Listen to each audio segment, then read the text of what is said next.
And I'll say one more thing, and then I'm going to stop. But you've now, is it GTL? Correct. Yes. GTL. If you and I tried to imagine 7 or 8 years ago, when you started down this journey, and I'm just helping, all the people that you've met, all the steps you've taken, the course that I've seen, the GTL course that you've shown me, incredibly depth, all of the depth. I mean, it's overwhelming. After I'd seen it, I said to Janie, my wife, I said, oh my gosh, I now see why it took Steve a year to take his materials and put it into the GTL platform. It's just incredibly deep and rich. So I guess here's the point. If it's the story of putting your shoes on and getting going, you just got to get going. You start with steps and you have hope and purpose and you're getting going. And somehow you look up 7, 8 years later and you go, wow, look what we created. It's incredible. But it has to start. It has to start. And it really does start with hope. It says, okay, I've got to believe there's a better tomorrow. And now I've just got to get started. I've got to kind of believe, and I got to find the right influences, all the stuff you preach. So again, I'll say to you, congrats, man. I'm really proud of you. Hey, thank you.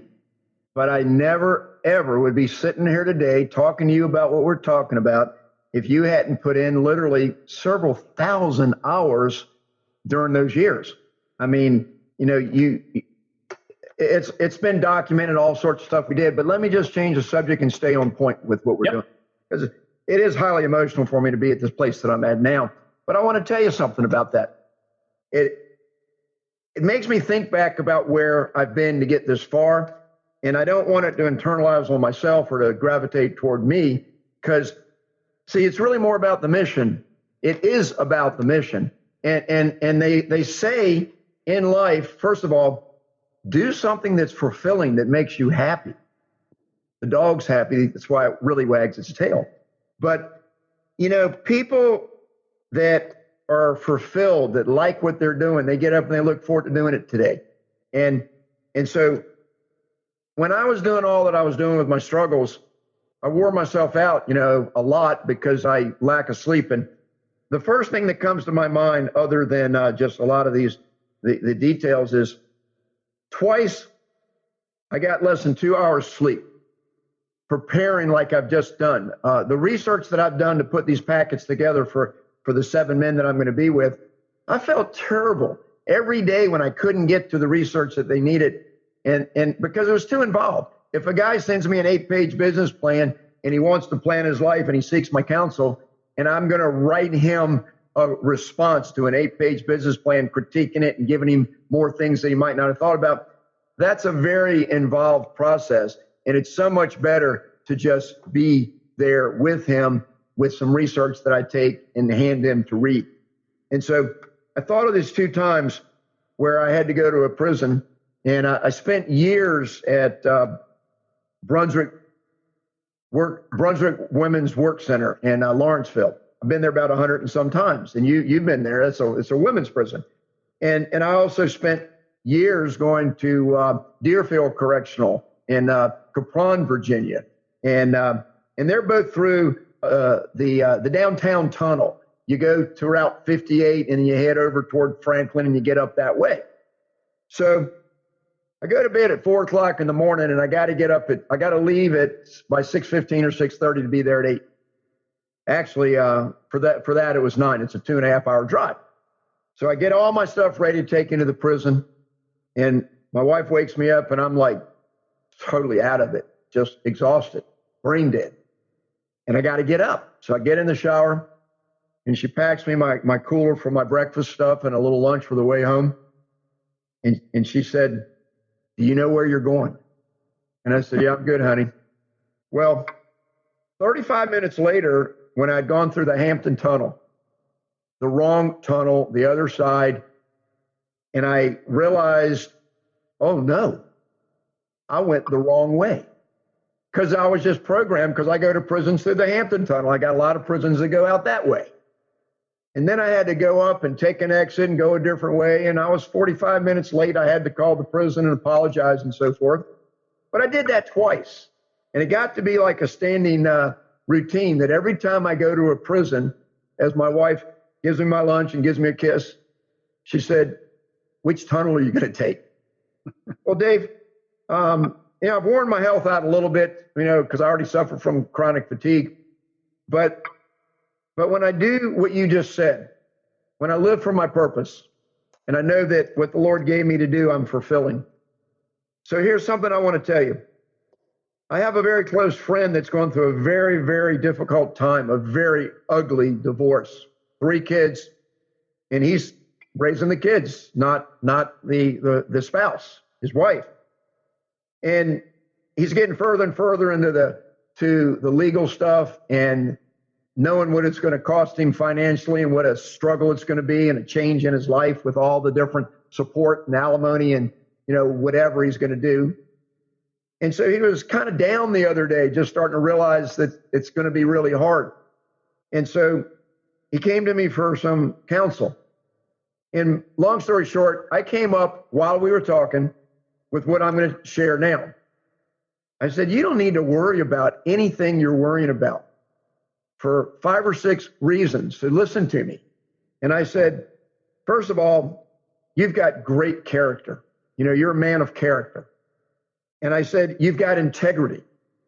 I said, you're a selfless person. You're always doing for others. You have a strong faith. You try to live a righteous life. I said, you've got an incredible work ethic. You're not a quitter. You're never going to quit. And I said, so let me tell you something. You don't need to know how it's going to unfold in the future. But if you keep just the way you are and continue your life like that, you're going to be fine. And I said, that's all I got to tell you. So I just want to throw that one at you. No, I think that's great advice. There's a little quote that I think it's Dale Carnegie or one of those. And basically, it's this notion about worry, which is when you wake up in the middle of the night. His thing was when he wakes up in the middle of the night, worrying about something, he'd get up out of bed and go to work. He'd start working. What he really realized was it's the worry that kills you, not the lack of sleep. Now, you can't go forever with 2 hours. So this isn't. But the point is, you do have to find some kind of mental framework, like you just described, that says, I just can't stop and let worry consume me. In my case, the same. Lots of worries. Worry about this and that. And at the end of the day, I go, okay, the way I go forward through worries and anxieties, I get back to work. I say, okay, this makes me feel better. I'm taking a positive step, a positive action. And now the worry kind of goes away. Now, it doesn't necessarily things will work out, but there's a much, much, much greater probability things work out for people that literally just start focusing their energy on something positive. Now, it doesn't just have to be work. It could be, I could focus my positive energy on getting out, putting on my sneakers and going for a walk or a run. It could be, I could get out and I could go help my kids do something that they're doing. So when I use the word work, maybe it's actually, I'm doing kind of purposeful effort on something, on anything. Some kind of purposeful effort always makes me feel good, because then if at the end of the day it doesn't work out, at least I gave it my best shot, did as well as I could do, and I can live with that. I don't have to, the results don't dictate the value in what you did. Sometimes they win, sometimes you lose, sometimes it's completely out of your hands. Really, the notion is, what was the effort you put in? So your story, and finding mental tricks for yourself. You've told the one that, again, it talked about earlier, which is exercise. I absolutely logically know that 5 or 6 or 7 minutes into an exercise, whether it's just walking, literally just walking, I feel better. And it's biological. It's the endorphins. It's all the things that make you feel better. I feel stress I intellectually know that. And I also know emotionally, when I have to get started, I go, I don't feel like it. I have these 2 things. Emotionally, I may not be up for it. Intellectually, I know I need to do it. And so you find these methods. In my case, put my shoes on, then I just get up, and then I get out the door, and magically I'm kind of moving, And I've now reflect. I haven't really thought about this much, but as I reflect, I think I do that a lot. I can remember for a couple of years, I had to commute to a job up in New York. I would leave Monday morning early and get back, Thursday night and sometimes Friday night. And it was a company that was an incredible, stressful situation I was running, and it was so close to bankruptcy a number of times that there's no way I could move Janie and the kids and all that. So anyways, but I'd have to get up at 3:30 or 4 because the flight on Monday mornings, because the flight was at 5:30 out of Norfolk. And you'd have to be there an hour early, maybe not, but then by the time you shave and dressed. Anyways, and I'll tell you, if you normally get up at 5:30 or 6, and then you have to get up at 3:30 now and then, it's just painful. It's painful. And you're going to leave your wife, your kids for 4 or 5 days. And so the emotional, the game I played with myself in that one, and I don't know why this worked for me. So people are funny things, was I read a lot of history. I read a lot of military history, a lot on the Civil War, and read a lot on. But one of the things that always used to strike me was that the military generals like Lee and Jackson and all those guys, they'd have to get up at 3:30 in the morning to go march their troops someplace, and they're going to go do something that they're getting up at 3:30 in the morning to go march their troops, and it's 100 times worse than what I'm doing. And I go, okay. At least I'm getting up and having a cup of coffee and going someplace. These guys, and it was Grant and all the Union guys and the Confederate guys, but for some reason, me putting it in that context helped me. Now, why? I have no idea. But again, it goes back to you have to find ways for yourself. A person that wakes up in prison who's been there for 20 years and may be there by the rules today 50 years, but is now believing that he may get out in 10 years because the rules, you go, that person has really figured something out. And then probably a whole bunch of other things that they do, now they get, that probably just gets them started. And then they have a routine that they see they're building. And I think that's across life. So you have to find those triggers. Those triggers may be internal. Those triggers may be a cup of coffee. Those triggers may be someone every now and then you just need to talk to somebody. But it's finding those ways to get started, and it's sometimes it's not logical at all. It's just it works. It's whatever works for you. Well spoken.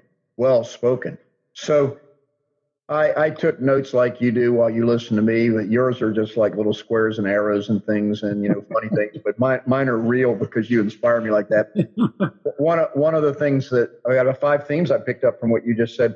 I've been saying for years.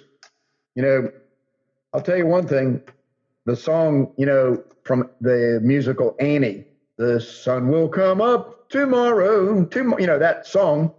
Well, the sun's going to come up tomorrow, whether you are participating in whatever can happen or not. So you can stay inside and sleep in all day and just be a depressed human being because you don't like what your life looks like.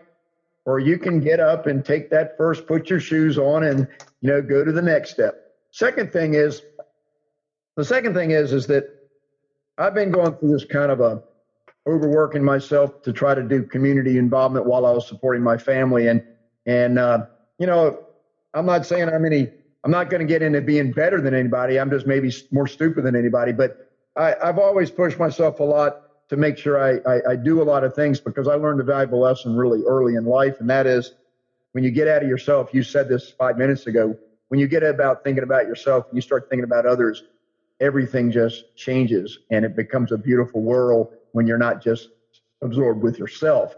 And so with that in mind, when I've got a desk that's got about 80 things on it that need to be cleaned up, put away, or project after project that I got to get on, there's just one thing that I learned to do years ago, and that's get up, leave it alone, and go. Revive yourself, because if you sit there and you've got a bad frame of mind and you want to get something done, but you just feel like this negative personality, you're not going to get much done. But if you go outside, take a walk, do something positive. The word I put when you describe that purposeful efficiency, how'd you say that? Purposeful effort, probably. Effort. Yeah. I can't even read my own writing usually. But, getting out of that negative attitude, get to a positive attitude, then come back with a whole different perspective.